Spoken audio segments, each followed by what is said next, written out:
Quando finalmente assinei o divórcio e deixei Caio para trás, achei que minha vida ia mudar para melhor. Mudei de cidade, aluguei um apartamento pequeno, mas aconchegante, e arrumei um emprego num café. Eu queria recomeçar, esquecer tudo que vivi com ele. Nos primeiros dias, a sensação de liberdade era incrível. Podia dormir sem medo, sair sem precisar dar explicações e, principalmente, viver sem os acessos de raiva de Caio. Mas, aos poucos, comecei a perceber coisas estranhas. Sempre tive a impressão de que alguém me observava. Às vezes, saía do trabalho tarde da noite e sentia que havia alguém me seguindo. Virava para trás e a rua estava vazia. Talvez fosse paranoia. Afinal, depois de anos vivendo com um homem instável, era normal que meu cérebro ainda estivesse em alerta, certo? Mas não demorou muito para que pequenos acontecimentos começassem a me deixar inquieta. No supermercado, uma senhora puxou conversa comigo do nada. Ela parecia nervosa e antes de ir embora disse algo que me gelou por dentro. Tem alguém sempre perto de você. Se cuide, viu? Voltei para casa com a sensação de que algo estava errado. Foi aí que as mensagens começaram. Primeiro, no meu celular. Números desconhecidos mandavam frases vagas como: "Você está bem aí? Saudades? A gente precisa conversar." No começo, achei que era engano, ou talvez algum golpe. Mas então as mensagens começaram a ficar mais pessoais. Alguém sabia onde eu morava, onde eu trabalhava e até os horários em que saía. Um dia, recebi uma mensagem que me fez congelar. "Você sempre gostou de café com pouco açúcar." Senti um arrepio percorrer minha espinha. Era exatamente assim que eu tomava meu café. Só uma pessoa sabia disso: Caio. Mas ele não podia estar aqui. Eu tinha me mudado para outra cidade. Ele nem sabia onde eu morava. Ou será que sabia? Corri para trancar todas as portas e janelas. Passei a noite inteira em claro, olhando para a tela do celular, esperando outra mensagem. Mas nada veio. Na manhã seguinte, tentei agir como se nada tivesse acontecido. Talvez fosse só uma coincidência. Talvez fosse só alguém brincando comigo. Mas no fundo, eu sabia. Isso estava longe de ser uma coincidência. Depois daquela mensagem, minha paranoia aumentou. Eu comecei a prestar mais atenção ao meu redor, tentando identificar qualquer coisa fora do normal. Mas por mais que eu tentasse me convencer de que era tudo coisa da minha cabeça, uma noite provou que não era. Era pouco mais de meia-noite quando acordei com um barulho na cozinha. Meu coração disparou. Eu morava sozinha. Não tinha gato, cachorro, nada que pudesse justificar aquele som. Fiquei paralisada na cama por alguns segundos, prendendo a respiração. Ouvi o barulho de novo. Era como se algo de vidro estivesse sendo empurrado no balcão. Meu primeiro impulso foi pegar o celular e ligar para alguém, mas minha mente me traiu. E se for só o vento? E se eu estiver imaginando coisas? Criei coragem e fui até a cozinha com as mãos tremendo. Quando cheguei lá, tudo parecia normal. Até que olhei para a porta dos fundos. Estava destrancada. Meu estômago revirou. Eu tinha certeza absoluta de que a tranquei antes de dormir. Fechei a porta imediatamente, girando a chave várias vezes. Passei a madrugada acordada, sentada no sofá, esperando mais alguma coisa acontecer. Na manhã seguinte, minha decisão já estava tomada. Eu precisava instalar câmeras de segurança. As câmeras me deram uma falsa sensação de segurança por alguns dias. Mas então, as coisas começaram a piorar. Eu chegava do trabalho e encontrava objetos fora do lugar. Minhas chaves, que sempre deixava na mesinha da sala, apareciam em outro cômodo. O controle remoto sumia e horas depois estava no mesmo lugar de antes. Naquela noite, estava escovando os dentes quando senti um arrepio. Não sei explicar, mas foi como se alguém estivesse atrás de mim. Levantei o olhar e me vi no espelho. Mas algo estava errado. Lá no fundo, quase na porta do banheiro, havia uma sombra escura, parada, imóvel. Eu me virei num pulo, sentindo o coração martelar no peito. Não tinha ninguém ali. Olhei de volta para o espelho e a sombra tinha sumido. Minhas pernas amoleceram. Segurei na pia para não cair. Aquilo foi o suficiente. Eu precisava ir até a polícia, mas será que eles acreditariam em mim? No dia seguinte fui à delegacia. Contei sobre as mensagens anônimas, sobre a porta destrancada e até sobre a sombra no espelho. Embora soubesse que essa última parte pareceria coisa da minha cabeça. Os policiais ouviram com atenção, mas no fim a resposta foi sempre a mesma. Sem provas concretas, não podemos fazer nada. Saí de lá sentindo um nó no estômago. Se Caio estava por perto, se ele sabia onde eu morava, então eu estava completamente sozinha nessa. No caminho de volta para casa, parei no mercado para comprar algumas coisas. Quando saí, percebi algo estranho. Meu carro, que eu tinha certeza de ter deixado limpo, agora estava com um bilhete no para-brisa. A letra era familiar. Meu coração disparou antes mesmo de eu terminar de ler. Saudades de casa. O papel tremia nas minhas mãos. Olhei ao redor, mas o estacionamento estava praticamente vazio. Alguém tinha deixado aquele bilhete ali minutos atrás. Joguei as compras dentro do carro e dirigi o mais rápido possível para casa. Tranquei todas as portas e me sentei no sofá, tentando controlar a respiração. Foi ali que eu entendi. Ele estava me caçando. Naquela noite, decidi revisar as imagens da câmera que instalei no quintal. Nos primeiros minutos, nada. Só o vento balançando as árvores. Mas então, por volta das 3 da manhã, meu coração quase parou. No canto da tela, mal iluminado pela luz da rua, havia um homem parado. Ele não se mexia. Apenas estava ali, olhando para a minha casa. O pior de tudo, ele ficou ali por horas. Meu estômago revirou. Fechei o laptop, sentindo um pavor que nunca tinha sentido antes. E foi aí que escutei 3 batidas na janela do meu quarto. Meu corpo congelou. Meus olhos se encheram de lágrimas. Eu sabia o que vinha a seguir. Ele estava aqui. Peguei meu celular com as mãos tremendo e disquei o número da polícia. A ligação caiu antes que eu pudesse falar qualquer coisa. O som das batidas voltou, dessa vez mais forte. Eu não estava imaginando.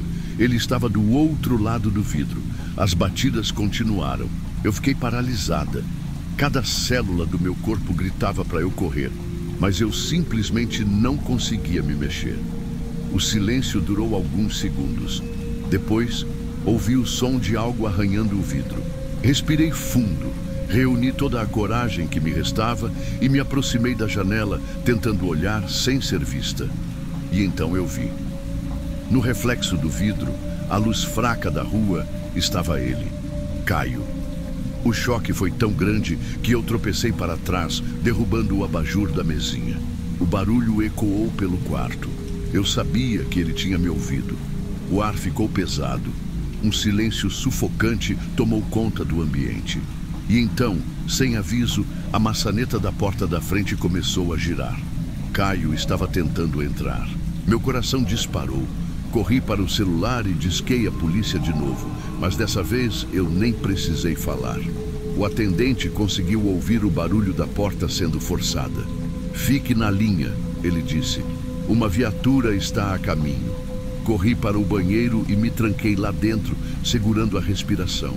Minutos se passaram, mas pareceram uma eternidade.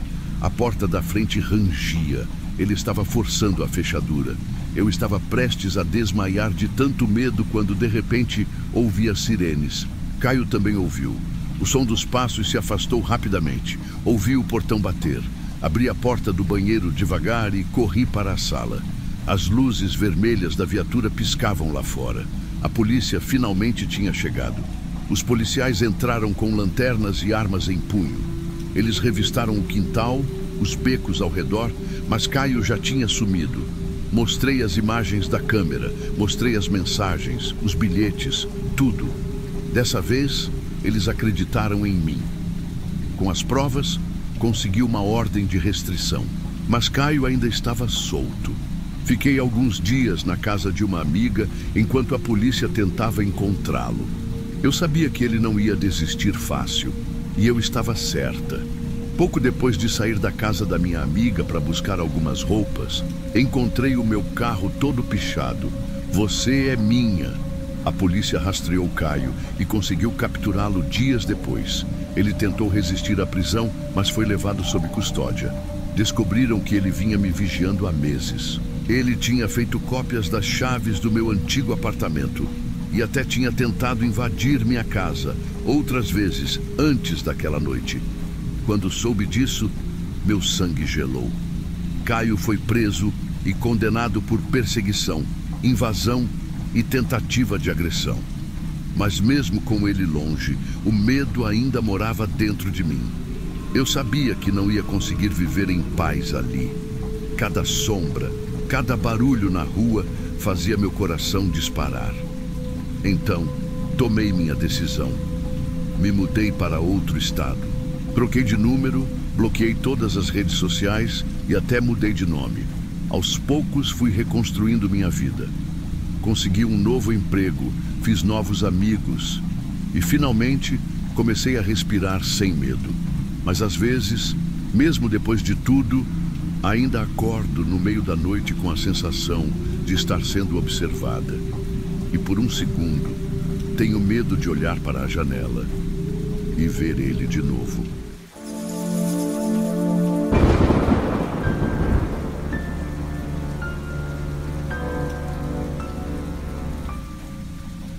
Me chamo Beatriz e por muito tempo achei que minha vida fosse um inferno, mas eu estava errada. O inferno começou depois que Fernando morreu. Nosso casamento nunca foi perfeito. No começo, Fernando era o homem dos sonhos, carinhoso, protetor, engraçado. Mas aos poucos, a máscara caiu. Ele se tornou controlador, ciumento e, o pior de tudo, infiel. Cada vez que eu descobria uma traição, ele vinha com desculpas e promessas vazias. Mas o pior não eram as traições, e sim os acessos de raiva. No início eram apenas gritos, palavras duras, portas batendo. Depois vieram os empurrões, as ameaças veladas, os olhares carregados de fúria. Por anos aguentei, sempre acreditando que ele poderia mudar. Mas chega um momento em que você percebe que não há nada a ser salvo. Foi então que tomei coragem para pedir o divórcio. Fernando riu, disse que eu jamais o deixaria, que ninguém me levaria a sério, que se eu tentasse, me arrependeria. Mas eu tentei. O processo foi um pesadelo. Ele dificultou tudo o que pôde, me perseguiu, fez escândalos, tentou me convencer a voltar. Só que, pela primeira vez, eu não cedi. Eu estava determinada. E então, do nada, ele morreu. Lembro do momento em que recebi a ligação. Era tarde da noite e a voz do outro lado da linha era seca, direta. Seu ex-marido sofreu um acidente. Não resistiu. Fiquei em choque. Não sabia o que sentir. Medo, alívio, culpa. A verdade é que, no fundo, parte de mim acreditou que finalmente estava livre. No dia do enterro, a sensação de alívio misturava-se com algo incômodo. O clima no velório era estranho. Algumas pessoas murmuravam, olhavam para mim de um jeito estranho, como se soubessem de algo que eu não sabia. Mas eu ignorei. Queria apenas encerrar aquele capítulo e seguir minha vida. Os dias seguintes foram mais silenciosos do que eu imaginava. Sem gritos, sem mensagens ameaçadoras, sem ligações insistentes. Eu deveria estar feliz, mas algo em mim não conseguia relaxar. E então, as coisas estranhas começaram a acontecer. Os primeiros dias depois da morte de Fernando foram estranhos. Eu deveria estar em paz, deveria sentir alívio, mas era como se algo estivesse fora do lugar. Comecei a ter a sensação de que estava sendo observada. No começo achei que era paranoia, talvez o trauma, o medo impregnado em mim depois de tantos anos de abuso, mas a sensação persistia. Às vezes eu me pegava olhando pela janela, tentando encontrar alguma sombra, algum movimento suspeito na rua.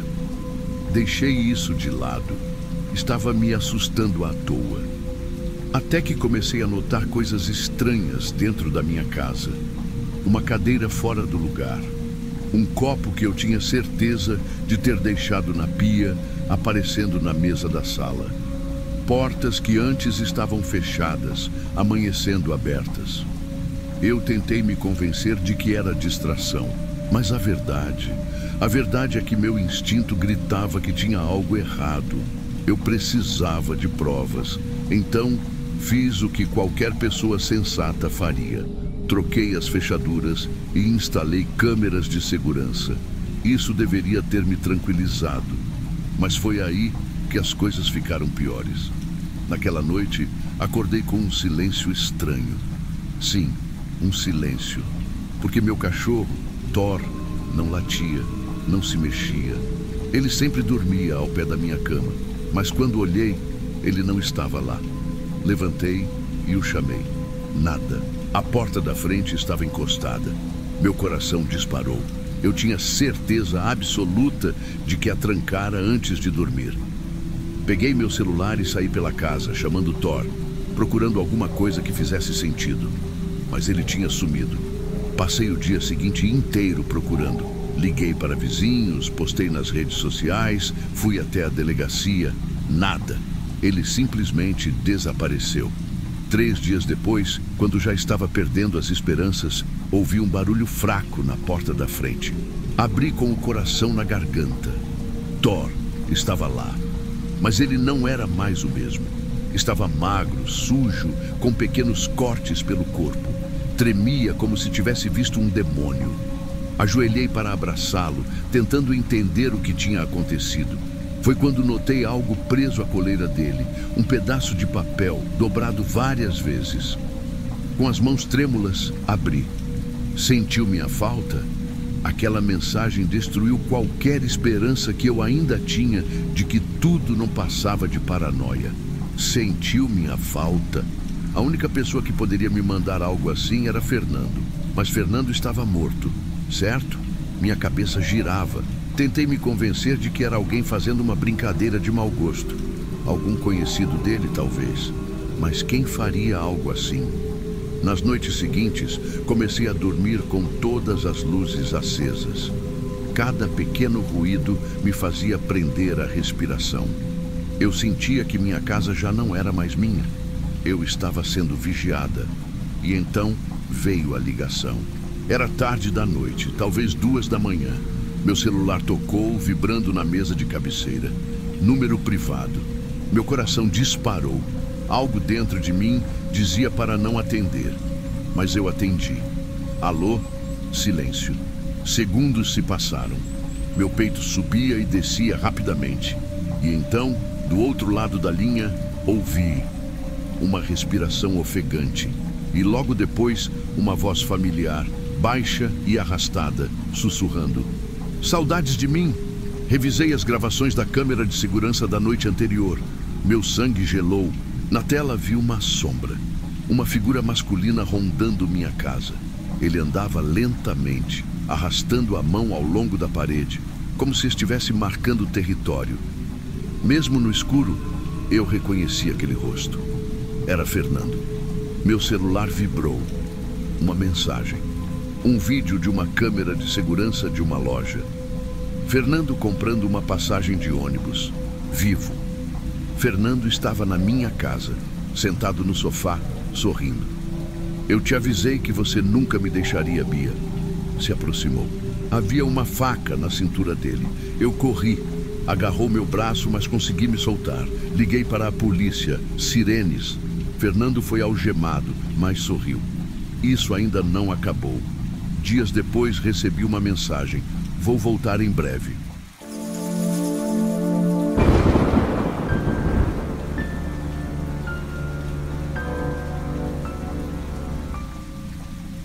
Ouvia muita gente dizer que recomeçar era só uma questão de coragem, que bastava pegar suas coisas e ir embora.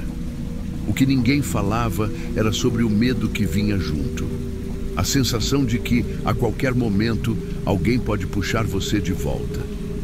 Foi assim que me senti quando fugi de casa naquela madrugada. Não levei nada além de uma mala pequena e um envelope com dinheiro. Sem cartões, sem celular, sem rastros. Apaguei minhas redes sociais, cortei contato com qualquer pessoa que pudesse, mesmo sem querer, contar onde eu estava. Vitor nunca aceitou que eu quisesse ir embora.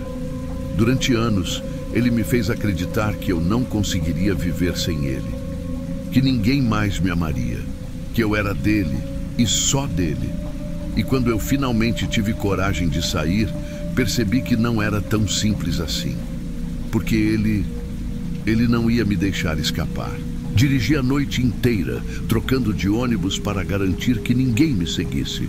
Escolhi um estado distante, um nome novo para as redes, um emprego discreto. Pela primeira vez em anos, senti que podia respirar. Mas foi só uma ilusão. No meu primeiro dia no trabalho novo, tudo parecia normal. As pessoas eram gentis, o ambiente era tranquilo. Até que no fim do expediente, vi um envelope na minha mesa. Um envelope branco, sem remetente.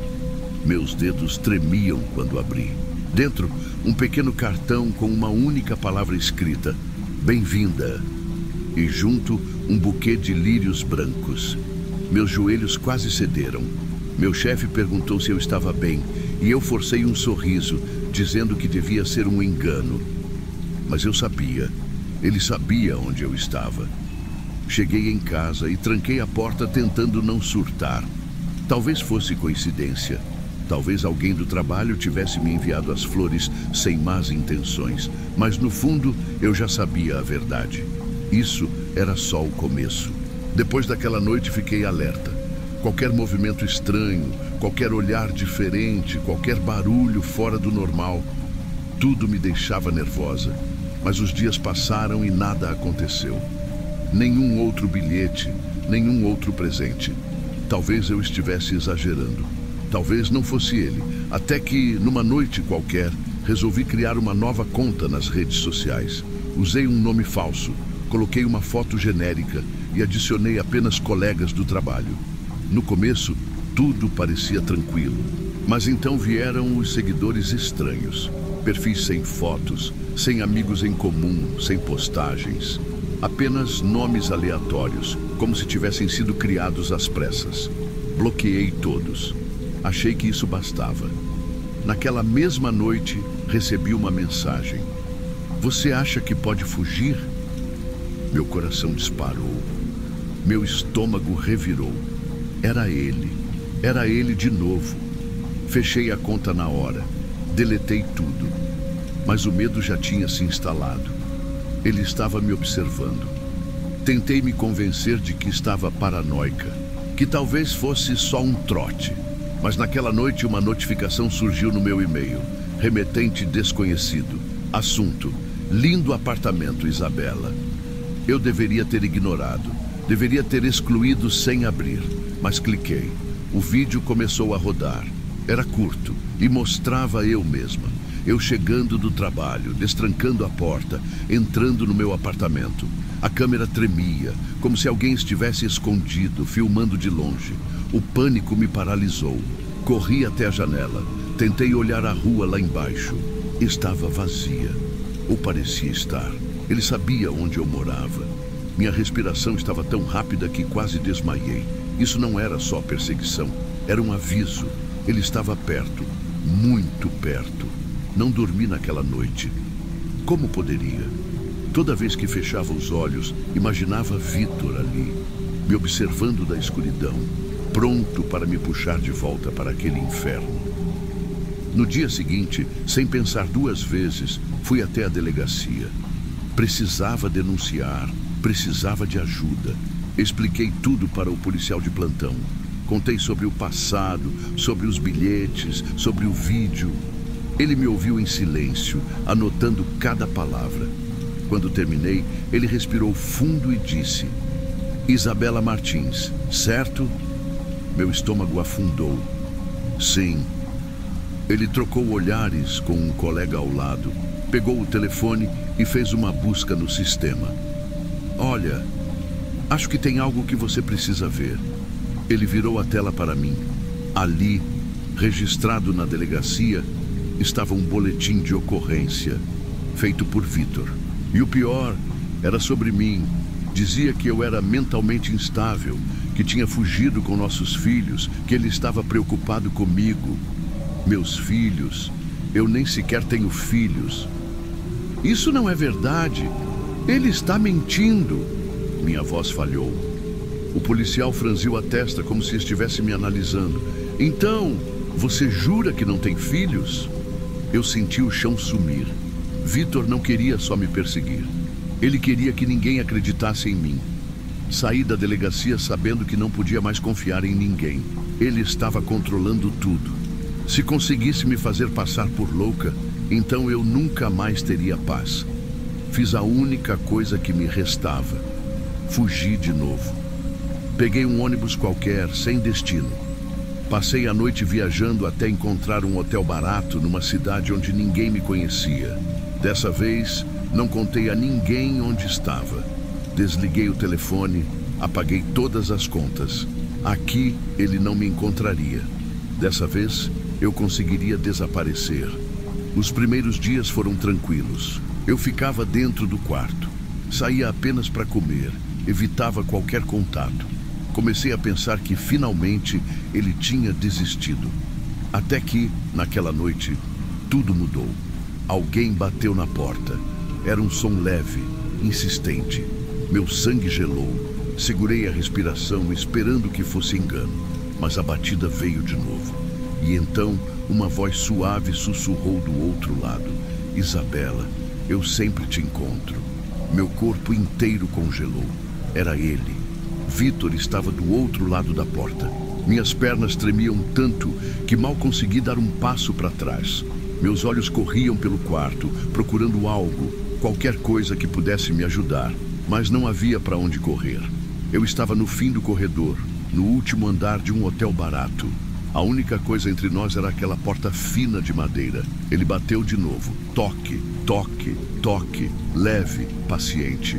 Como se soubesse que no fim eu não teria escolha. Me forcei a respirar. Pensa, Isabela, pensa. Minhas mãos suavam enquanto eu pegava o celular, tentando discar 190. Mas não havia sinal. O hotel ficava numa área afastada e eu não queria usar o Wi-Fi para não ser rastreada. Fiquei imóvel, ouvindo. Silêncio. Talvez ele tivesse ido embora. Talvez estivesse apenas brincando comigo, me testando. Dei um passo para trás, mas o silêncio foi quebrado por um som baixo e arrastado. A maçaneta girando, meu coração disparou. Ele estava tentando abrir a porta. Apertei os olhos, implorando para que estivesse trancada, e por sorte estava. Isabela, a voz dele sussurrou do outro lado, e eu quase vomitei de medo. A gente já passou por tanta coisa, não é? Minha visão escureceu por um segundo. Não podia ser real. Eu estava cercada. Se eu fizesse barulho, alguém me ouviria? Se eu gritasse, alguém se importaria? Ele riu baixinho, como se estivesse se divertindo com aquilo. Você acha que pode fugir para sempre? Minha respiração estava tão curta que comecei a ver pontinhos pretos. Minha mente gritava para fazer algo, mas o medo me prendia no chão. E então, um clique. A fechadura. Ouvi ele mexendo em algo do outro lado. Ele estava tentando arrombar. Era agora ou nunca. Corri para o banheiro e travei a porta. Minhas mãos tremiam enquanto eu pegava a tampa do vaso sanitário, o único objeto pesado que encontrei. Ele empurrou a porta do quarto com força. Bum! A madeira rangeu. E eu soltei um grito abafado. Bum! O som ecoou no banheiro e eu sabia que não tinha mais tempo. Segurei firme a tampa do vaso, levantando-a como um escudo. Se ele entrasse, eu ia lutar. O tempo pareceu parar. Segundos de silêncio absoluto. Nenhuma batida, nenhum sussurro, nada. Tentei controlar minha respiração, mas meu coração martelava tão alto que parecia que ia explodir. Então ouvi passos se afastando. O corredor rangia sob seus pés. Ele foi embora? Apertei os olhos esperando ouvir algo mais. mas só havia um silêncio pesado. Minhas pernas cederam e caí no chão, sem forças. Eu deveria sair dali, correr, mas o medo me paralisava. Fiquei sentada no chão frio do banheiro por horas, esperando qualquer sinal de que ele ainda estava por perto. O amanhecer chegou. A luz fraca da manhã entrava pela fresta da cortina. Com todo cuidado, destravei a porta do banheiro e voltei para o quarto. Vazio. A porta do quarto ainda estava fechada, mas algo estava no chão. Um envelope branco. Me aproximei devagar, meu corpo inteiro tremendo. Peguei o papel com dedos trêmulos e o abri. Apenas 2 palavras escritas à mão. Até breve. Meus olhos queimavam, mas eu não conseguia chorar. Ele não tinha desistido. Ele nunca desistiria. Peguei minha mala e saí do hotel sem olhar para trás. Porque no fundo, eu já sabia. Não importa para onde eu fosse, Vitor sempre me encontraria. E um dia, ele não bateria na porta, ele entraria.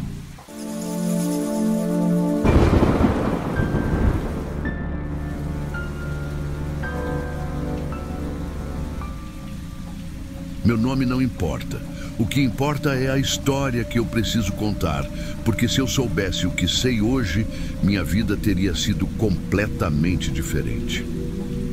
Em 2015, eu tinha 20 anos quando conheci Miguel.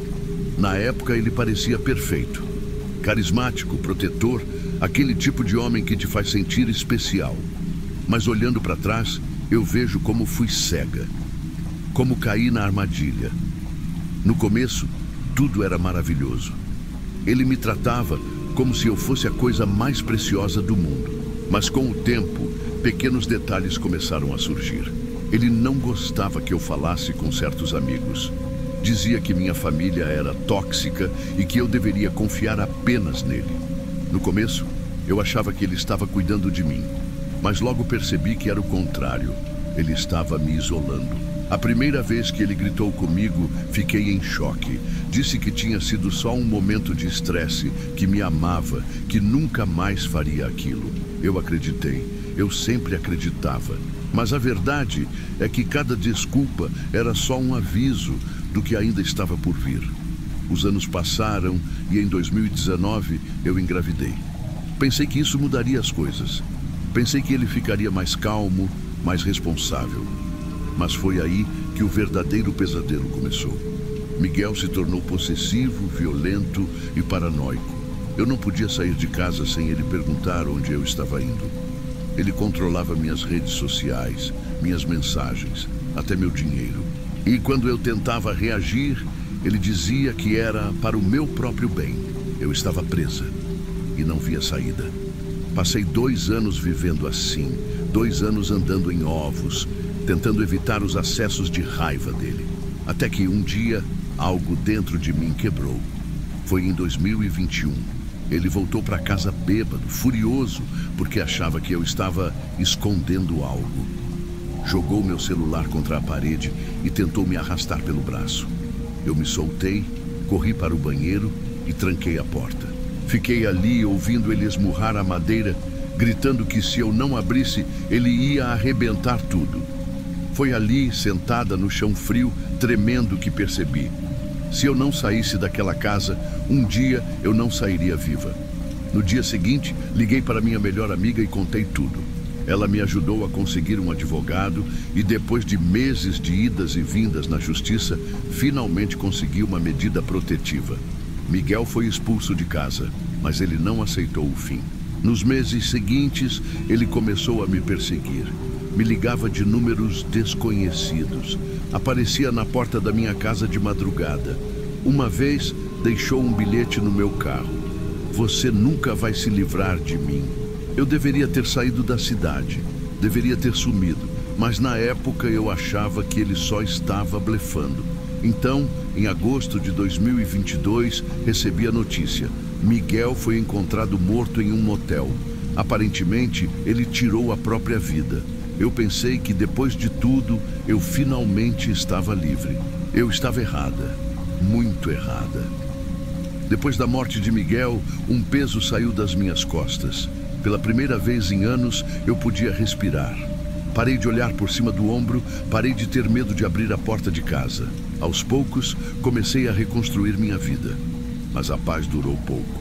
Foi coisa de um mês depois do enterro. No começo, eram coisas pequenas. Uma porta que eu tinha certeza de ter fechado, mas que encontrava aberta de manhã. Objetos que desapareciam e reapareciam em lugares estranhos. O cheiro do perfume dele impregnado no meu quarto, do nada. Tentei ignorar. Tentei me convencer de que era paranoia. Mas então, uma noite, acordei com uma sensação horrível. Era como se alguém estivesse dentro do meu quarto, me observando. Meu corpo ficou paralisado e um arrepio percorreu minha espinha. Forçando meus olhos a se ajustarem à escuridão, eu vi. Na sombra do canto do quarto, tinha alguém ali. Não era um vulto qualquer. Era ele. Eu fechei os olhos com força. Não, eu estava sonhando. Só podia estar sonhando. Mas quando abri de novo, ele estava mais perto. Você achou que podia se livrar de mim? A voz veio do nada. Baixa, arrastada, como um sussurro saindo das paredes. Naquele momento, entendi uma coisa. Miguel nunca foi embora. Depois daquela noite, tudo piorou. As manifestações ficaram mais fortes, mais agressivas. As luzes piscavam sem motivo. Meu cachorro rosnava pro nada, como se visse alguma coisa que eu não conseguia ver. Portas batiam sozinhas e o cheiro de cigarro que Miguel costumava fumar enchia o quarto sem explicação. Mas o pior foi quando meu filho começou a falar com ele.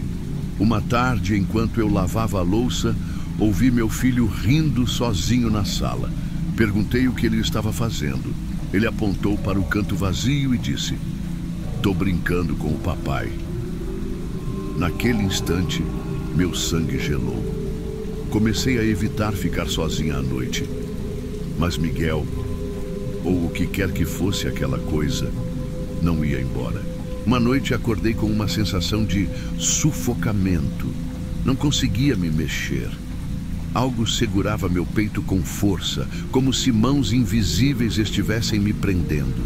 Tentei gritar, mas minha voz não saía. E foi então que vi. Miguel estava em cima de mim, me olhando com aqueles olhos escuros, vazios. Tentei lutar, tentei me soltar, mas era inútil. E então ele sussurrou algo no meu ouvido. "Você é minha, sempre foi." De repente, a pressão desapareceu. Me sentei na cama, ofegante, o coração disparado. Meu corpo estava coberto de marcas de dedos roxos. Acordei meu filho e saímos de casa naquela noite. Eu sabia que aquilo não era só um fantasma, era algo pior. Eu precisava de ajuda. Naquela noite, saí da minha casa e nunca mais voltei a dormir lá. Eu sabia que Miguel ainda estava comigo, mas não de um jeito comum. Fui atrás de respostas. Passei dias pesquisando sobre espíritos presos, assombrações, entidades vingativas, até que alguém me indicou uma médium. Quando entrei na casa dela, antes mesmo de eu dizer qualquer coisa, ela olhou para mim e disse: "Ele não foi embora." Um arrepio percorreu minha espinha. A médium explicou que Miguel não estava apenas me assombrando, ele estava preso a mim. A morte dele não foi o fim, porque ele não aceitou que eu tivesse escapado. Ele estava se alimentando do meu medo, da minha culpa. Quanto mais eu sofria, mais forte ele ficava. E então ela disse algo que fez meu sangue gelar. "Ele não quer te matar. Ele quer que você fique com ele, para sempre." A única forma de me libertar era quebrar o laço entre nós. Mas fazer isso iria enfurecê-lo de um jeito que eu não podia imaginar. Segui todas as instruções da médium. Precisava enfrentar Miguel e cortar a conexão de uma vez por todas. O ritual era simples. Eu tinha que queimar o último objeto dele que ainda estava comigo. Era a nossa antiga aliança de casamento. Naquela noite, acendi uma fogueira no quintal da casa onde estava hospedada. Meu coração batia tão forte que parecia que ia explodir. Segurei a aliança na palma da mão e sussurrei: "Você não tem mais poder sobre mim." Assim que joguei a aliança no fogo, o mundo desabou. O vento ficou forte, as chamas cresceram E então eu ouvi o grito, um grito de ódio, de fúria. Miguel apareceu diante de mim, mas não era mais um homem. Seu rosto estava deformado. Os olhos eram 2 buracos negros e sua boca se abriu num sorriso grotesco. Você acha que isso vai me deter? Ele avançou para cima de mim. Naquele momento eu soube. Se eu corresse, ele me levaria. Então, enfrentei o olhar dele sem medo. Acabou, Miguel. E então, tudo ficou em silêncio. A fumaça subiu e quando ela dissipou, ele não estava mais lá. Pela primeira vez em anos, eu me senti livre. Meses se passaram. Eu segui em frente. Mudei de cidade, reconstruí minha vida e pela primeira vez comecei a sentir paz de verdade. Até que uma noite, enquanto colocava meu filho para dormir, ouvi um sussurro vindo do berço. Uma voz familiar. Acha mesmo que acabou? Olhei para a janela e vi uma pequena marca de mão no vidro. E foi ali que eu entendi. Algumas sombras nunca morrem.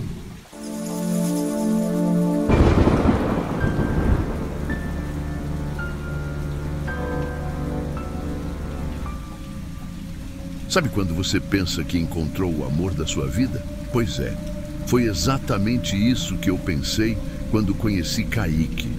No começo, ele era perfeito, atencioso, carinhoso, dizia que eu era a mulher mais incrível do mundo.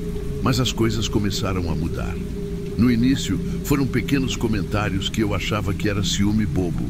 Depois, vieram os acessos de raiva. Ele me fazia sentir culpada por tudo. Se algo dava errado, era minha culpa. Se ele estava de mau humor, era porque eu não sabia como tratá-lo direito. E com o tempo, ele começou a me afastar das pessoas. Primeiro, dizia que meus amigos eram falsos. Depois, que minha família não gostava dele. Quando percebi, eu estava sozinha, vivendo só para ele. Mas um dia algo em mim despertou.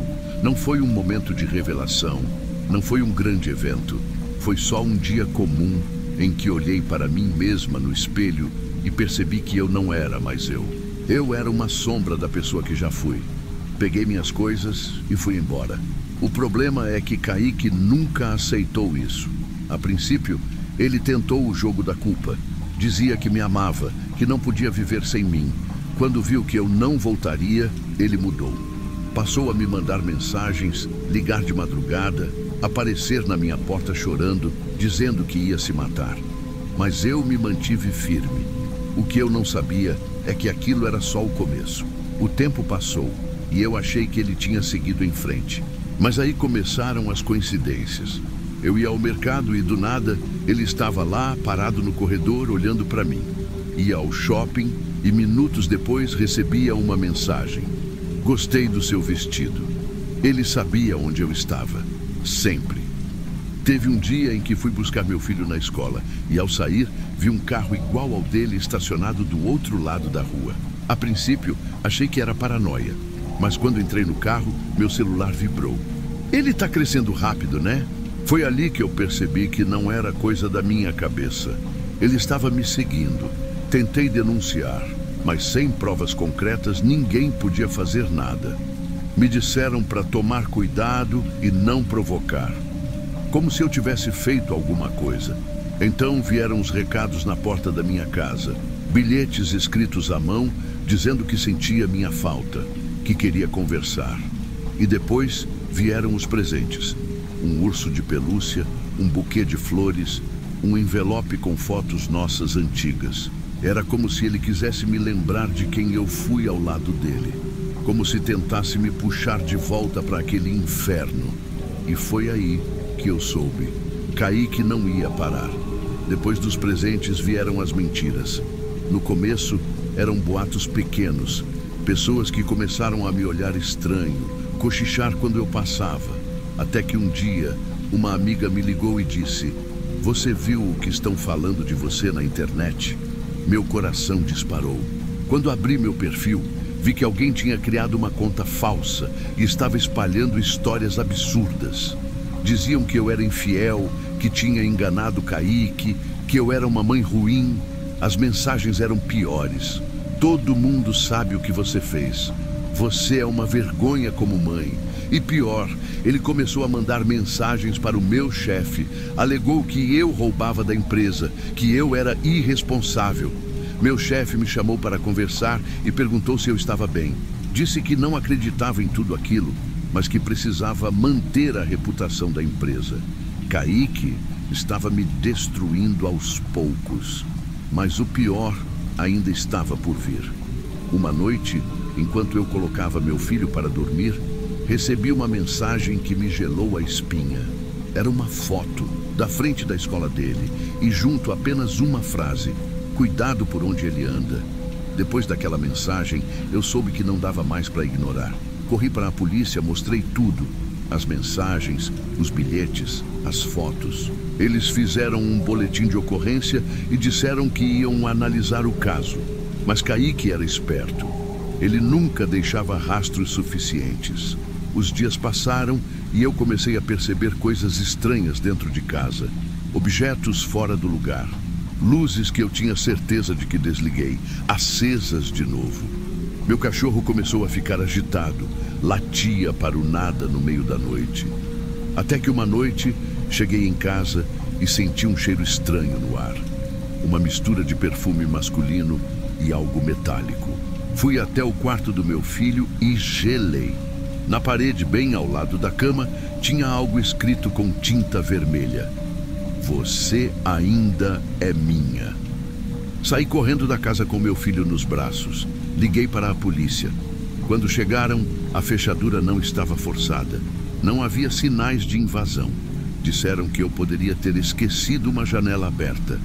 Mas eu sabia. Ele esteve lá. E pior, ele queria que eu soubesse disso. Depois daquela noite, eu sabia que precisava sair dali. Peguei algumas roupas, documentos e fui para a casa de uma amiga. Mas o medo não me deixava em paz. Meu celular tocava de madrugada, sempre de números desconhecidos. Eu atendia e do outro lado só havia silêncio ou uma respiração pesada. Até que um dia, uma mensagem chegou: você pode correr, mas eu sempre vou saber onde você está. Ele queria me quebrar, me fazer sentir pequena, impotente. Tentei mudar de número, mas não adiantava. De alguma forma, ele sempre conseguia. E então, uma noite, algo aconteceu. Eu estava no sofá da casa da minha amiga, segurando meu filho enquanto ele dormia, quando meu celular vibrou de novo. Era um vídeo. Minhas mãos tremiam enquanto eu apertava o play. Era à frente da casa da minha amiga. A gravação tremia um pouco, como se tivesse sido feita de longe, mas dava para ver claramente. A janela estava aberta e eu estava lá dentro, embalando meu filho. Meu sangue gelou. Ele estava ali. Não esperei nenhum segundo. Liguei para a polícia gritando, dizendo que ele estava ali. Mas quando chegaram, não encontraram nada. Nenhum carro suspeito, nenhuma pista. Mas eu sabia, eu podia sentir. Naquela mesma noite, meu filho acordou chorando. Ele apontava para a janela e dizia que viu um homem ali, olhando para dentro. Peguei ele no colo e chorei. Na manhã seguinte, decidi que aquilo tinha que acabar. Peguei todas as provas, cada mensagem, cada bilhete, cada vídeo e levei direto para um advogado. Fizemos uma denúncia formal e conseguimos uma medida protetiva. Ele foi intimado, teve que comparecer à delegacia. Pela primeira vez, eu senti que tinha alguma chance de escapar. Mas eu subestimei Kaique. Ele não ia desistir tão fácil. E naquela noite, descobri isso da pior forma. Depois da denúncia e da medida protetiva, eu tentei acreditar que finalmente estava livre. Mas lá no fundo, eu sabia. Sabia que ele não ia parar. Naquela noite, coloquei meu filho para dormir mais cedo. A casa estava silenciosa. Cada som parecia amplificado, cada sombra parecia ter algo escondido. Foi então que o alarme disparou. Meu coração quase saltou do peito. Corri até as câmeras de segurança e quando olhei a tela, senti o sangue sumir do meu rosto. Kaique estava lá, parado bem em frente à porta da minha casa. Ele não tentava se esconder. Pelo contrário, Ele queria que eu o visse. Na mão direita, ele segurava algo que, no escuro, parecia um pedaço de corda. Na outra, um envelope. Eu congelei. Meus dedos tremiam enquanto eu discava para a polícia. Mas antes que eu terminasse, ele se aproximou da câmera e sorriu. Um sorriso frio, vazio, que me fez sentir como um animal encurralado. Então, ele levantou o envelope e enfiou debaixo da porta. Depois, simplesmente se virou e foi embora. Meus joelhos cederam. O som das sirenes veio minutos depois, mas já era tarde. Mais uma vez, ele desapareceu antes que alguém pudesse pegá-lo. Com a mão trêmula, peguei o envelope e o abri. Lá dentro, havia apenas uma única foto. Era uma imagem minha dormindo. A data impressa no canto inferior era da noite anterior. Ele esteve dentro da minha casa enquanto eu dormia. Eu nunca mais vi Kaique depois daquela noite. A polícia reforçou a segurança, investigou cada detalhe, mas ele sumiu, sem rastros, como se nunca tivesse existido. Acho que, no fundo, ele sabia que aquele foi o golpe final, porque desde então eu nunca mais dormi tranquila. Nunca mais consegui andar sozinha sem olhar por cima do ombro. Nunca mais me senti segura dentro da minha própria casa. Kaique pode ter desaparecido, mas o medo que ele deixou, esse nunca mais foi embora.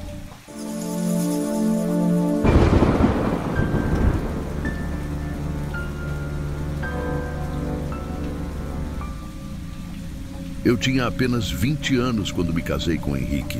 No começo ele era perfeito, me fazia rir, era atencioso e me fazia sentir como se eu fosse a única mulher no mundo.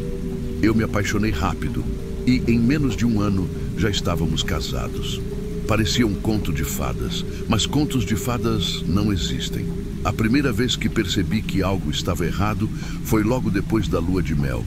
Pequenas explosões de raiva que no início eu achava normais. Ele ficava irritado se eu demorava para responder mensagens, se eu saía com as minhas amigas, se eu usava uma roupa que ele não gostava. Mas ele sempre pedia desculpas depois. Sempre dizia que era ciúmes porque me amava demais. Com o tempo, as desculpas foram se tornando rotina. A raiva dele se transformou em gritos. Depois, em empurrões. Um dia, jogou um copo na parede ao lado do meu rosto. Mas eu permaneci ali. Ele chorava depois, pedia perdão, jurava que nunca mais faria aquilo. E eu acreditava, sempre acreditava. Mas as promessas vazias não impediram o medo de crescer dentro de mim. Aos poucos, eu já não falava com mais ninguém. Minhas roupas mudaram. Meus horários passaram a ser controlados. Eu não tomava nenhuma decisão sem antes pensar em como ele reagiria. Até que um dia, o inevitável aconteceu. Era um sábado à noite. Ele chegou em casa mais nervoso que o normal.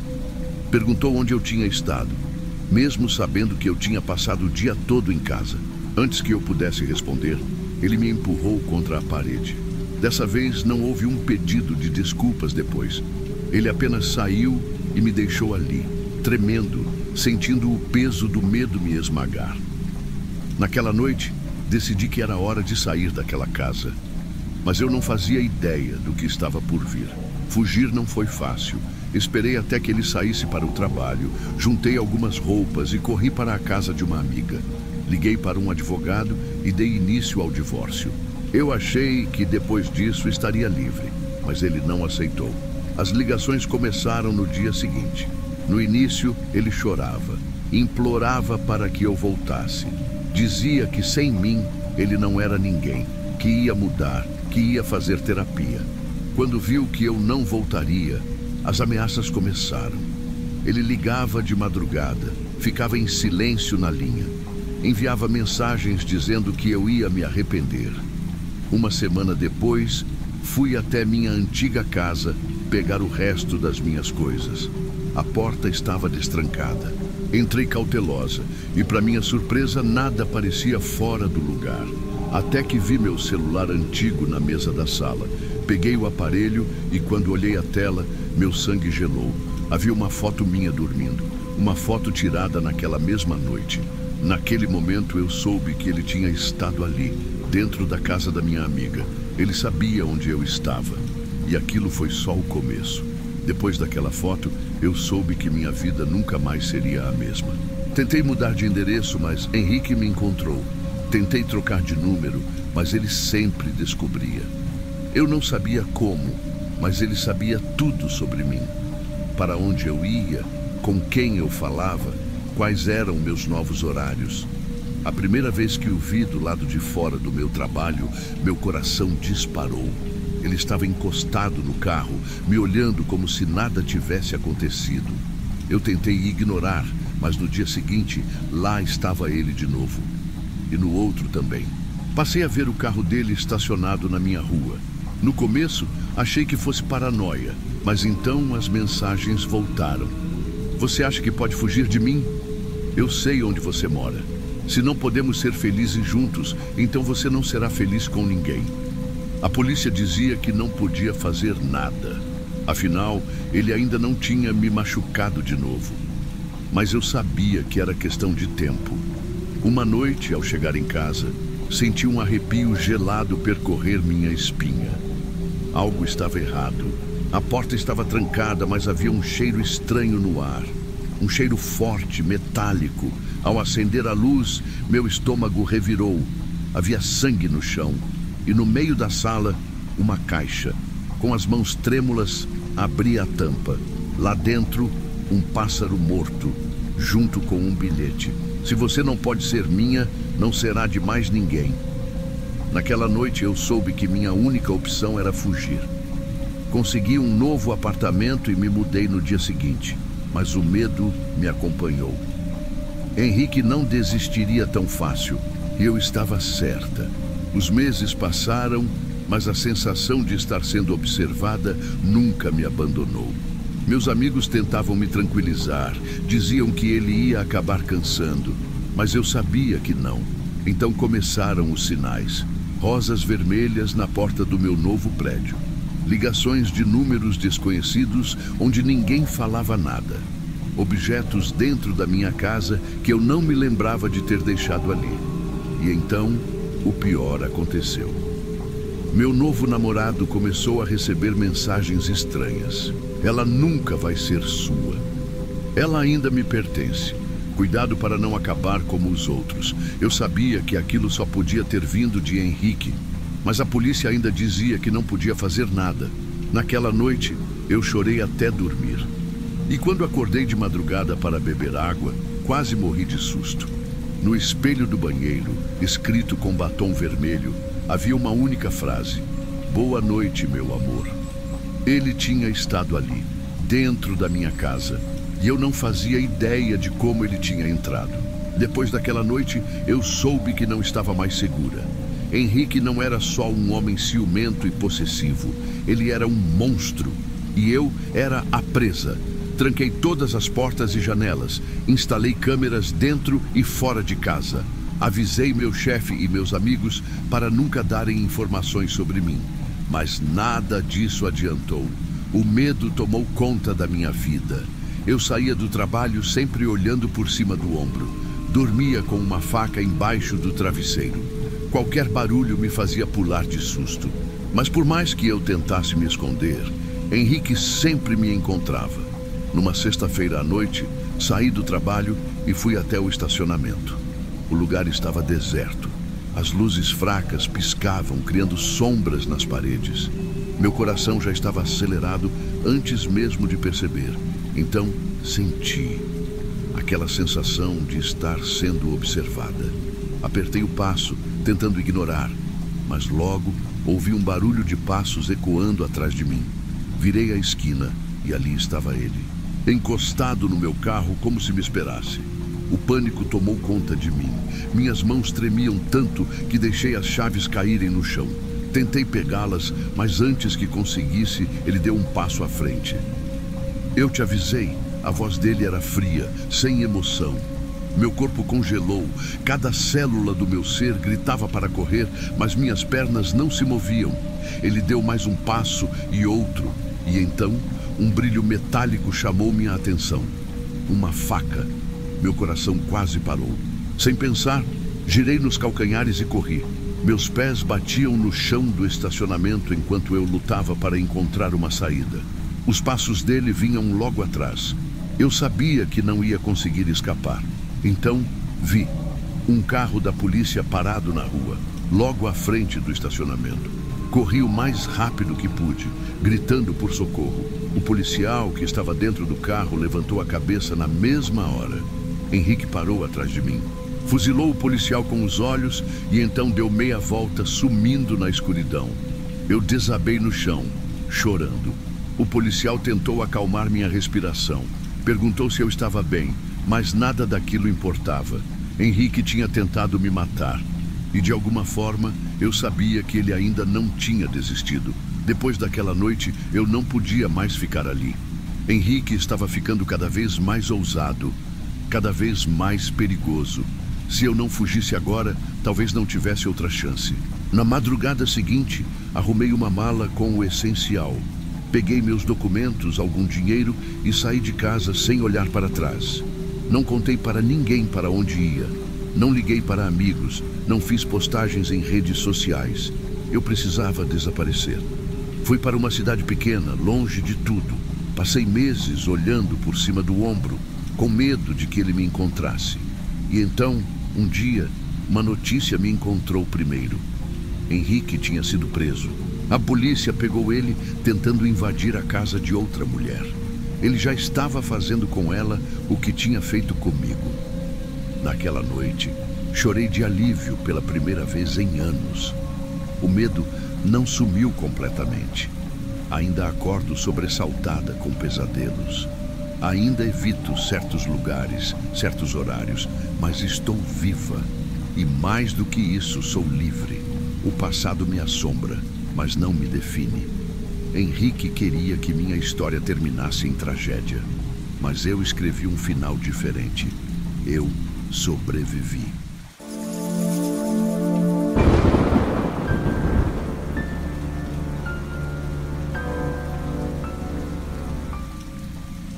Se tem uma coisa que eu aprendi da pior maneira possível, é que nem todo relacionamento termina quando acaba. Algumas pessoas simplesmente se recusam a aceitar que foram deixadas para trás. Meu nome é Mariana, e essa é a história de como o meu ex-marido transformou minha vida em um verdadeiro pesadelo. Eu fui casada com o Heitor por 5 anos. No começo, ele era o homem perfeito. Atencioso, carinhoso, fazia de tudo para me agradar. Mas aos poucos, as coisas começaram a mudar. Ele ficou obsessivo, controlador, queria saber onde eu estava o tempo todo. Se eu demorava para responder uma mensagem, ele surtava. E quando eu tentava me impor, ele sempre dava um jeito de me fazer sentir culpada. Depois de muito sofrimento, eu finalmente tomei coragem e pedi o divórcio. Foi a decisão mais difícil da minha vida, mas eu sabia que precisava me libertar daquilo. Ele não aceitou bem, claro. Implorou, chorou, prometeu mudar. Mas eu já tinha ouvido aquelas promessas antes. Mudei de cidade, comecei um novo emprego e tentei seguir em frente.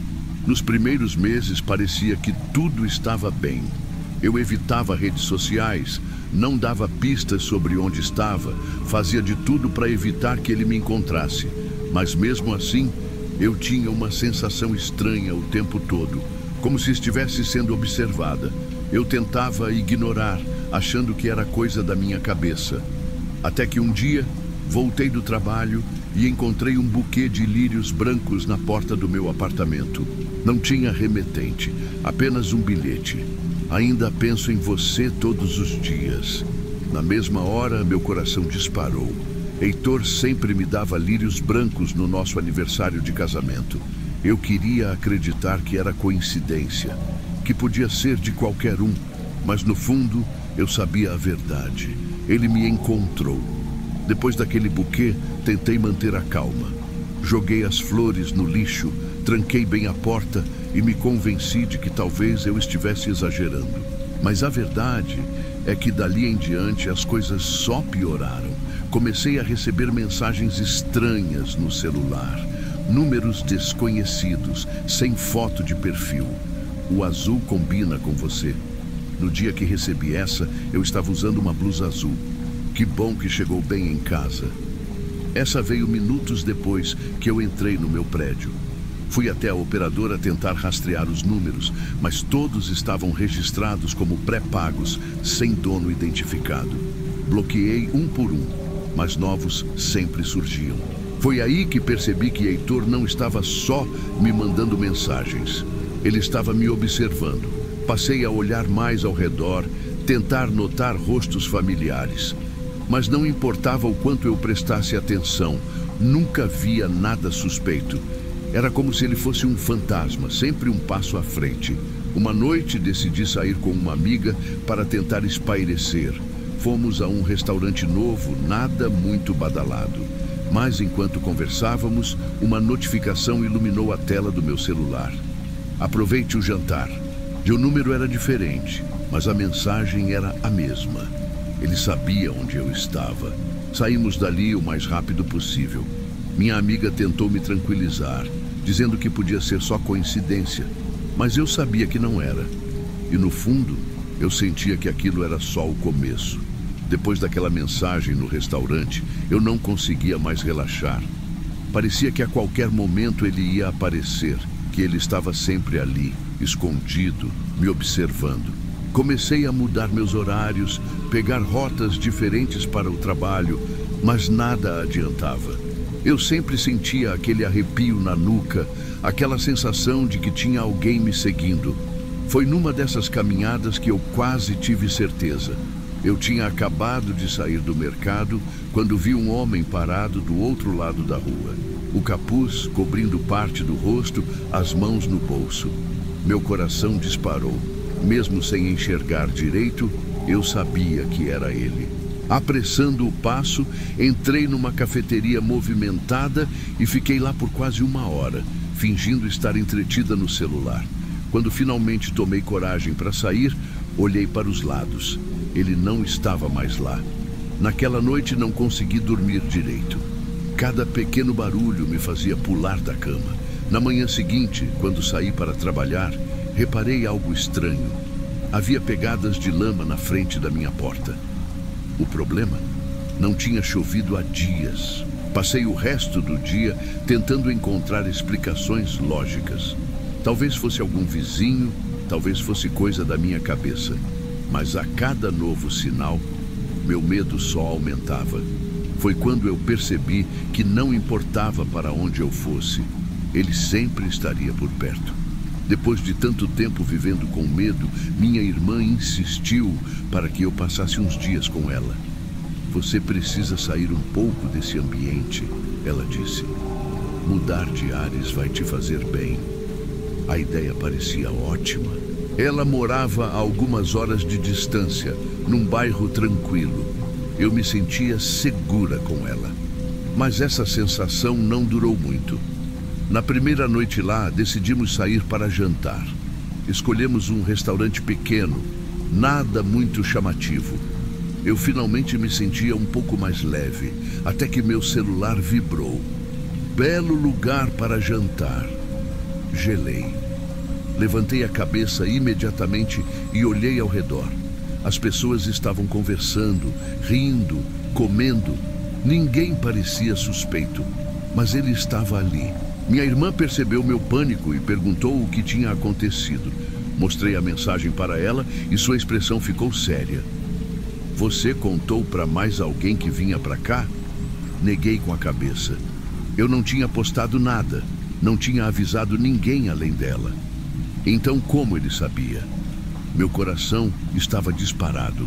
Ele tinha me seguido. Depois daquela mensagem no restaurante, minha irmã insistiu para irmos direto para casa. Ela tentou me tranquilizar. Disse que podia ser uma coincidência, que talvez alguém tivesse pegado meu número por engano. Mas eu sabia a verdade. Heitor estava ali. Naquela noite dormi mal. A cada pequeno barulho, meu corpo congelava.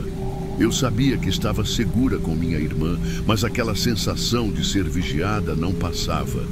Na manhã seguinte, tentei agir normalmente. Tomei café, conversei com minha irmã, tentei me distrair. Mas quando fui pegar meu celular na sala, notei algo que me fez perder o chão. A porta da casa dela estava entreaberta. Meu coração disparou. Eu tinha certeza de que a fechamos na noite anterior. Minha irmã viu meu rosto pálido e perguntou o que tinha acontecido. Engoli em seco e tentei responder com calma. Você trancou a porta ontem? Ela franziu a testa. Claro que sim. A gente se olhou e foi como se a realidade nos atingisse ao mesmo tempo. Alguém tinha estado ali dentro. Não demoramos muito para arrumar nossas coisas. Minha irmã me levou de volta para casa no mesmo dia. No caminho, ela tentou me convencer a ir à polícia, mas eu sabia como essas coisas funcionavam. Eles só iriam agir se houvesse uma ameaça real. E até aquele momento, Heitor estava apenas observando. Mas por quanto tempo isso duraria? Depois da viagem, eu já não conseguia mais me enganar. Heitor não ia parar. Voltar para casa foi a pior sensação do mundo. Mesmo com todas as trancas, as janelas fechadas, eu não me sentia segura. Naquela noite acordei sobressaltada. Não sabia o que me fez despertar, mas meu corpo estava em alerta. Olhei para o relógio. Eram 3h42 da manhã. Foi quando senti um cheiro familiar. Perfume amadeirado. O mesmo que Heitor costumava usar. Meu estômago revirou. Meus olhos vasculharam o quarto, o corredor. A porta do meu quarto estava entreaberta. Eu tinha certeza de que a fechei antes de dormir. E então, bem na sombra da porta, vi um vulto. Minha respiração travou, meu corpo paralisou, mas o pior veio depois. Uma voz baixa, fraca, quase um sussurro. Você ainda é minha, Mariana. Eu queria gritar, queria correr, mas meu corpo não respondia. E num piscar de olhos, ele se foi. Quando finalmente recuperei o controle, corri para acender todas as luzes. Revirei cada canto da casa, trêmula, mas não havia ninguém, nenhum sinal de arrombamento. Mas eu sabia que não tinha imaginado. Ele estava lá, e ele não ia parar. Depois daquela noite, eu não podia mais ignorar. Heitor não era apenas uma sombra me perseguindo. Ele estava ali, dentro da minha casa. Não hesitei mais. Liguei para a polícia e contei tudo. As mensagens, as aparições, a sensação de ser vigiada o tempo todo. No começo, eles fizeram as perguntas de sempre. Você tem provas? Ele chegou a te ameaçar diretamente? Mas quando mencionei que ele havia entrado na minha casa enquanto eu dormia, finalmente levaram a sério. Fizeram uma varredura no meu apartamento, mas como eu esperava, não encontraram nada. Nenhum sinal de arrombamento, nenhuma câmera, nada que provasse que Heitor realmente esteve ali. Por sorte, as mensagens foram suficientes para conseguirem uma ordem de restrição. Os dias seguintes foram um pouco mais calmos, mas a sensação de estar sendo vigiada nunca passou. Até que, uma semana depois, um amigo veio me visitar. Ele era técnico de informática e, enquanto conversávamos, sugeriu dar uma olhada no meu roteador de internet só para checar se estava tudo certo. E foi aí que encontramos arquivos de acesso remoto, pequenos programas que permitiam alguém monitorar minha casa sem que eu soubesse. Meu sangue gelou. Heitor não precisava estar fisicamente ali para me vigiar. Ele já tinha controle total sobre minha vida. Chamamos a polícia imediatamente. Desta vez, com provas concretas, eles puderam agir. Encontraram câmeras escondidas na minha casa. Sim, câmeras. Ele não apenas sabia onde eu estava, mas assistia a tudo o que eu fazia. Foi assim que conseguiram prendê-lo. O caso ganhou repercussão e por um tempo me senti segura. Mas, mesmo agora, às vezes me pego olhando por cima do ombro. Porque a pior parte de tudo isso não é saber que fui perseguida. É saber que, em algum lugar, alguém como ele pode estar fazendo o mesmo com outra pessoa. E essa pessoa pode nem imaginar.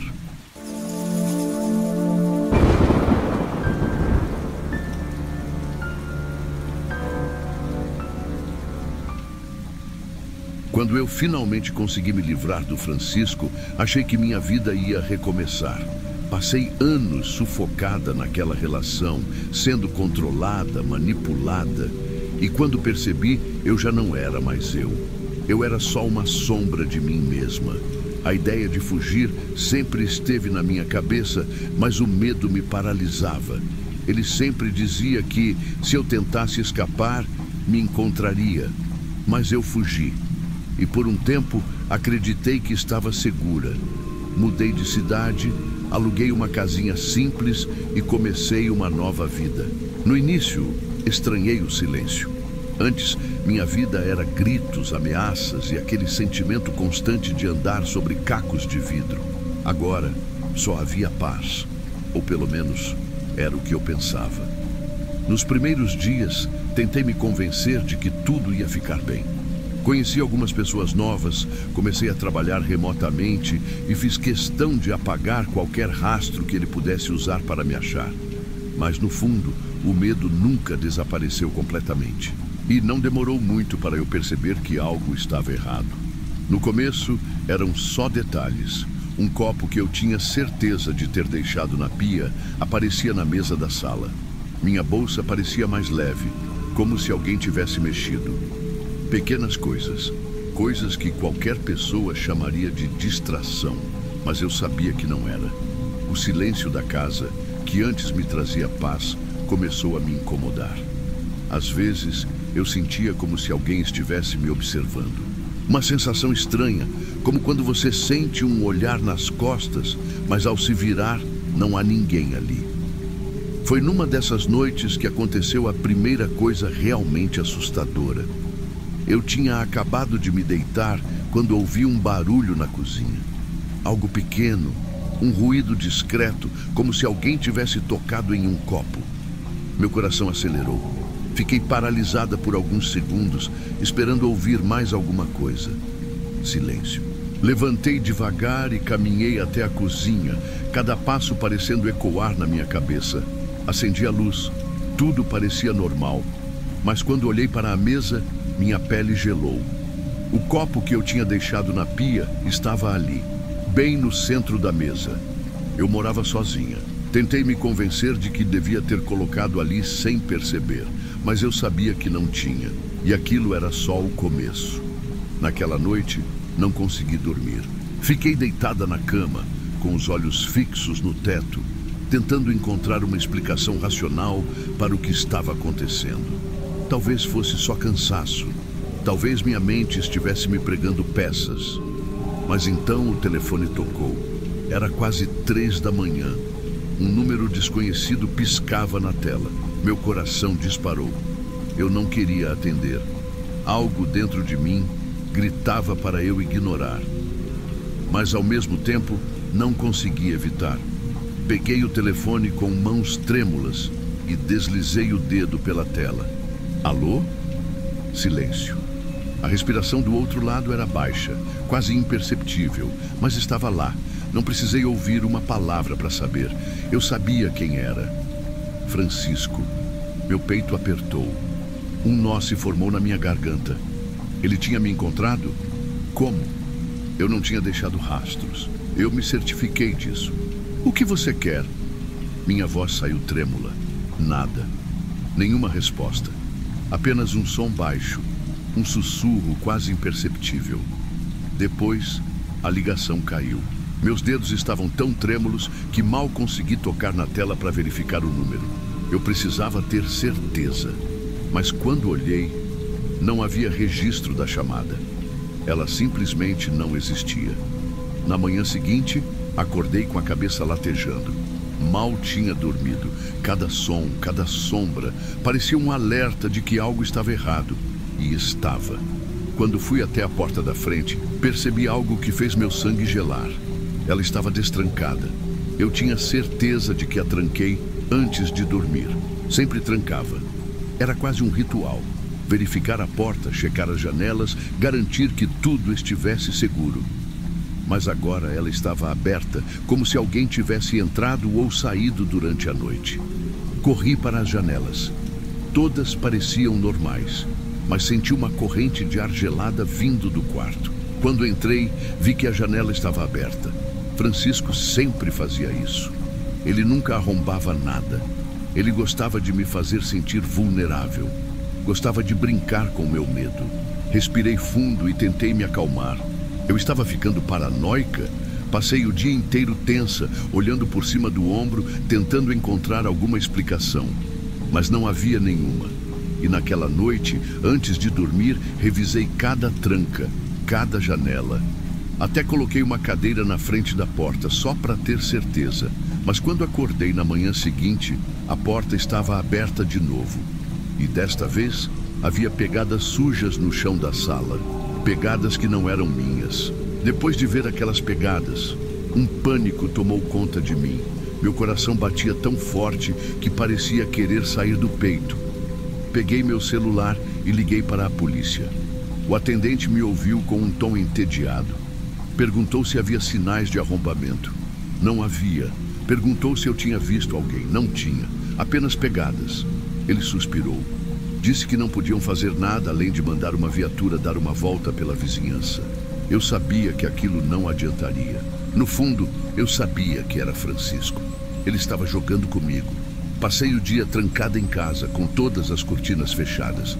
Mas, no fim da tarde, quando olhei pela janela da sala, vi algo que fez meu estômago revirar.